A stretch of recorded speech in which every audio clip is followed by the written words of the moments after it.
Chips on the Grill, sponsored by Don's Meat Shop. We've been brining the brisket now for several days.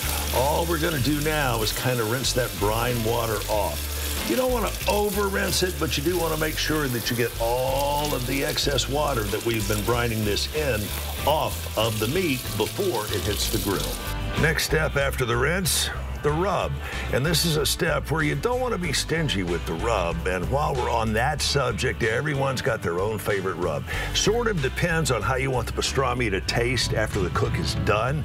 You might want it a little spicier. You might want it a little milder. That's entirely up to you. But the market is saturated with all sorts of different rubs and spices. So take the one that best fits your taste.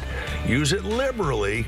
And after you get through with the rub, make sure you pat it all in by hand. If you really wanted to be adventuresome, try a couple of different blends of the rub. Again, same story goes, don't be stingy with it. Pile it on there and make sure and top it off by hand. We have done rinse, we have done rub. Now it's time to relax after the brisket hits the smoker. Beautiful smoke temperature, absolutely perfect. We put that on there, and again, we're going to do it that side down, lower the grill, and now for the next 5 or 6 hours, we get to relax. All right, here we go. Let's see what we've got. There we go.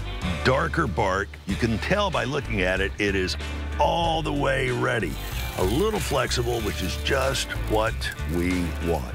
Now, remember, you need to let that rest for a few minutes before you start cutting it up. Pastrami, mouth-wateringly good, so tender you can literally peel it apart. All you need is a little bit of rye bread, some Swiss cheese, a good imagination, and a healthy appetite. You will love it.